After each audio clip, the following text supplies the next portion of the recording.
Welcome back, everyone. In our last explainer, we covered some of the basic building blocks of macroeconomics. Today, we're jumping right into Chapter 2, National Income Accounting. Now, I know this sounds like a massive concept, but don't you worry, we're going to break it all down, piece by piece. So, let's kick things off with the most fundamental question of all. How do you actually measure a country's economic health? I mean, is it about how much gold it has, or maybe the number of big companies? How do you possibly put a single number on the economic pulse of a nation with over 1 billion people? You know, this question is nothing new. Way back in 1776, the father of modern economics himself, Adam Smith, was wrestling with this exact same problem. His work really paved the way for us to understand what truly makes a nation wealthy. Now, what Adam Smith and the economists who came after him realized pretty quickly was that a country's wealth isn't just about its natural resources. Things like minerals or fertile land. Think about it, there are plenty of countries with tons of resources that are still quite poor. So what's the real formula?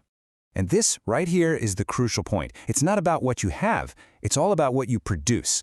A country's economic wealth really depends on how it uses all its resources, natural, man-made, and human, to generate a continuous flow of goods and services. Okay, so if we need to measure this total flow of production, we run into a really tricky problem. To get an accurate number, we have to be super careful about what we decide to count and, maybe even more importantly, what we decide not to count. Let's use a simple example from the textbook to see how this works. Just think about a shirt. Its journey starts with a farmer who grows cotton. That cotton then gets sold to a spinning mill, which turns it into yarn. The yarn goes to a textile mill and becomes cloth. Finally, a factory stitches that cloth into a shirt and sells it in a store. You can see how value is being added at every single step. Now here's the trap. What happens if we just add up the value at every single step? The value of the cotton, plus the value of the yarn, plus the cloth, and the final shirt? Well, we'd end up counting the value of that original cotton again and again and again. This is called double counting, and it would give us a completely wrong, massively inflated picture of the economy. So to solve this, economists came up with a pretty clever distinction. We only count the value of final goods. These are the goods that are meant for, well, final use. They're not going through any more stages of production, like that shirt you buy in the store. Everything else in the process, like the yarn or the cloth, is called an intermediate good, because they are just inputs. By only counting the final good, we get to include all the value added along the way without ever double counting. So now we know what we need to measure, the total value of all the final goods and services produced in the country. And for this job, the world uses one main tool, a single number that I'm sure you hear about all the time. And that number is, of course, gross domestic product, or GDP. This is the big number. Let's look at the official definition.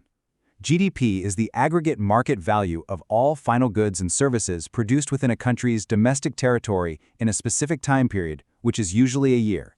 This is the standard answer to our very first question. But hold on a minute. A rising GDP, that's always good news, right? But is the story really that simple? This fantastic illustration from the source material asks a really important question. If the GDP balloon is rising, is it taking everyone up with it, or just a select few? And this is where things get really interesting, especially for you UPSC aspirants out there. Knowing the definition of GDP is just the basics, but understanding its limitations as a true index of welfare, that's what shows real conceptual clarity. The story definitely isn't over yet. The textbook actually points out 3 major limitations of using GDP as a simple measure of well-being or welfare. So let's break these down one by one. They are the distribution of GDP, non-monetary exchanges, and something called externalities. First up, distribution. Just imagine this. A country's GDP is rising, but all of that new income is going to just the top 1% of people. It's totally possible for the other 99% to have actually gotten poorer.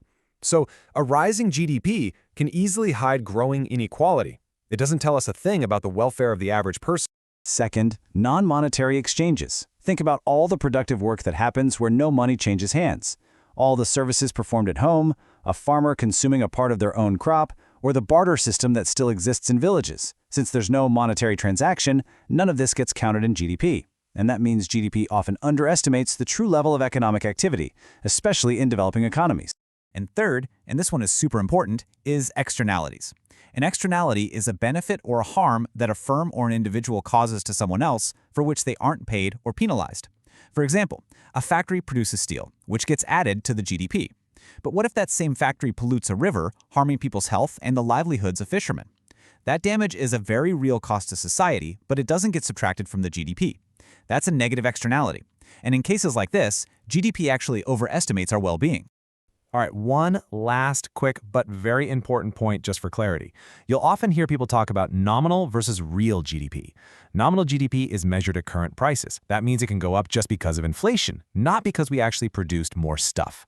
Real GDP, on the other hand, is adjusted for inflation. It tells us if the actual quantity of goods and services has gone up. So for any real comparison over time, you always want to look at real GDP. Okay, we have covered a lot of ground here. We started with a basic question and went through production, double counting, the big concept of GDP, and crucially, its limitations. So now it's time to put your understanding to the test. Let's see what you've got. Here is your first question. A farmer sells wheat for 10 rupees. A mill turns it into flour and sells that for 20. Then a bakery makes bread and sells it to a customer for 40 rupees. So what is the total value that gets added to the GDP? Really think about it. What is the final good here, and how do you avoid that double counting trap?